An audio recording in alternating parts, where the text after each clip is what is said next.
All right, everyone. Bernie Sanders says that he's planning to run again for a 16th political term. Now, in my mind, this means he's probably not going to run for the presidency. I already predicted that anyway, because he would be really old.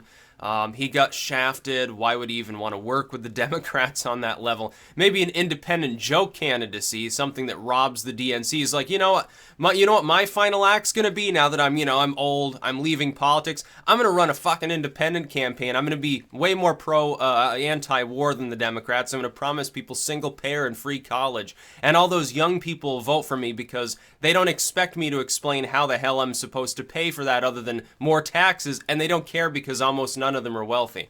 One of the perennial problems of the youth vote, another reason not to drop the voting age to 16, you would have an even more prevalent problem. The socialism of Sanders cannot be paid for unless we slash a bunch of other things apart. Right now, our ultimate goal should be to reduce spending drastically. Now, you can reallocate the funding that you do retain, and it doesn't matter what it's specifically for. You want single payer? Okay, you'll have single payer, but you're going to need to pay for it by getting rid of a bunch of other bullshit that you're paying for.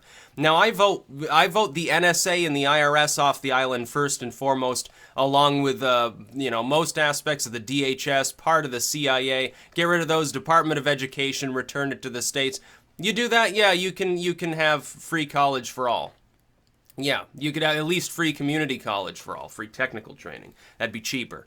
You could certainly have single payer or something very closely approximating that. But Bernie Sanders didn't want to tell people that because then you get into this dick-wagging game over, let's play spin the wheel on the bureau. Which bureau are we going to axe next? And nobody likes to have that conversation on the left because their ultimate goal is to retain them all and not cut any. Even on the right, like the Republicans, when's the last time they cut a bureau? Ask yourself that important question before you call them fiscal conservatives. Or far right. Hell, that includes Trump. His big contribution so far has been, hey, I'm going to cut the Coast Guard's budget by what was it, 4% or something, and then a couple of agencies. Okay, that's fine, it's a start, but it's a really small one. But the Democrats must be breathing a little bit of a sigh of relief. Now, I'm going to be responding to a Bloomberg article that was made later that in turn is a response to that Democratic-era strategist, Sosnick, I think his name is, who said, well, Trump set up well for 2020. Because there's an important thing here. One thing that would doom the Democrats come the next election is the rise of a Bernie Sanders-style candidate from within the party. Somebody who is ideologically outmaneuvering their neoliberal opponent. Now, it is inevitable in my mind that a neoliberal will be the 2020 candidate of the Democratic Party. Because the neoliberals bring in the money. That means they can outspend their opponents by 10 times, no matter how many popular supporters they have. Bernie Sanders was outraised and outspent by Clinton. Most of Clinton's donors, what were they? Businesses and, in fact, corporation bank-style donors, as well as some illicit slush funds, I'm sure, somewhere, tied into the Clinton Foundation. Bernie Sanders, most of his were just, hey, somebody gave him $10. In that respect, he was very much like Donald Trump or Gary Johnson, not so much like the other Democrat he was running against. Which makes sense since he's never been a Democrat, he's further left. He's actually a leftist. Hillary Clinton wasn't really a leftist, she was a status quo neoliberal and a war hawk. That's ultimately what it boils down to. Here's the problem, though. If you get a far left candidate rising up, they will drain the youth vote from the neoliberal. That means they'll drain their excitement tally down habitually. So you get a non-exciting neoliberal who ultimately wins but comes out of the primaries looking very weak. Meanwhile, Trump won't probably have to primary. He may face some never-Trump voices within his party. Oh, Trump still needs to do more to convince us to support him. He doesn't fucking care. In fact, I'm sure that Trump hopes that people like John McCain continue opposing his policies because it's easy to ideologically defeat a warmongering John McCain. All of this legacy, have you noticed how differently the legacy media treats John McCain since he came out and said, well, I'm mad at Trump for this, that, and the other thing? Now they treat him like a war hero. Before it was, Songbird of Hanoi. They were telling the truth about him. They said, we want to know more about his record, or the fact that he was shot down and held captive doesn't qualify him to make any of these other decisions. Or just because he's a veteran or POW, God bless him for being a POW, that doesn't mean that his suggestions are true. Look at what the media is now saying about the wife, or is it mother of the of the dead veteran there that supposedly Trump couldn't remember his name, couldn't do this, was being insulting.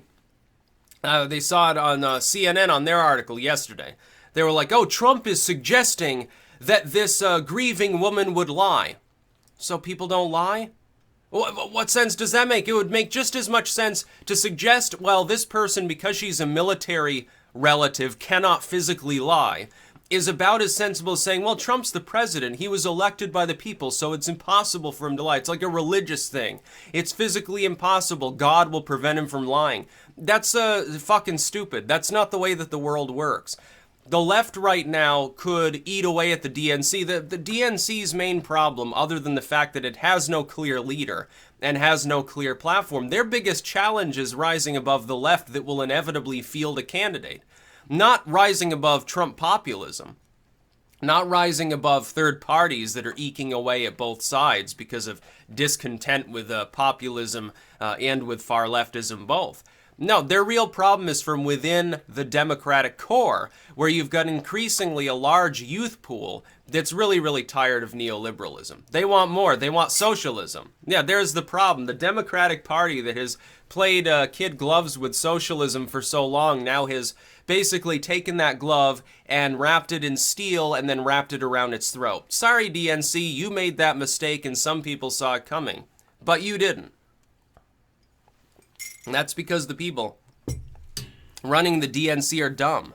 Tom Perez is dumb. Hillary Clinton is dumb. She doesn't know what she's doing. The only thing she ever said that was sane was that Bernie Sanders was promising them things that he couldn't deliver. True, Miss Clinton. Of course he can't, because upping the tax rate by 20% isn't going to fly with the average voter. It would get the Democratic Party would crumble if one of these far leftists actually took hold. You know what would happen?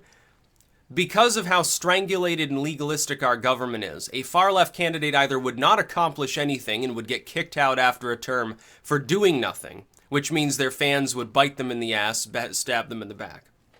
Or they would accomplish something, collapse the economy, really, really drive up the deficit, and they would be easy pickings for the Republicans, who would come along and wash the DNC away entirely, reverse every change that was made, and basically it would be like in ancient Rome when they hated some emperor, and so years later they would go and smash all the statues and throw them in the river or something. It would be a lot like that. It'd be like a lost presidency. You wouldn't hear much about them anymore. It'd be like Jimmy Carter, only 10 times worse. Then you saw Jimmy Carter, who is kind of the living relic of leftist Democrats, because you know the others have all been neoliberals since the Reagan era. Jimmy Carter's the last actual kind of true liberal after maybe the JFK sense, which is why he failed as the new paradigm emerged in the Reagan era, by the way. Jimmy Carter comes and says, no, I don't have a problem with Trump. A lot of this is bullshit. Trump's not like an evil person. By the way, I'm willing to work with it. Like, if he wants me to go to North Korea and talk to this fuckwad, I'll do it. Jimmy Carter, the furthest left living president. He's willing to work with Trump. All the others, they pretend like Trump's not part of their club. And the media sets this up too. They come out constantly, oh, all the other presidents got together. Trump wasn't there. Yeah, I'm sure he has a job to do. You would chastise him like you do when he plays golf if he actually attended one of these events. Therein lies the problem. He knows that. They're not going to get a fair shake.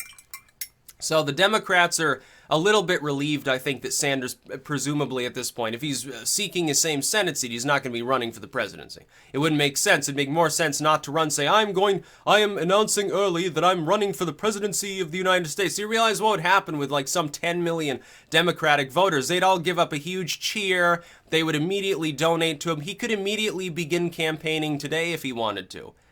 He could, very easily. He'd have the bully pulpit of the entire democratic system.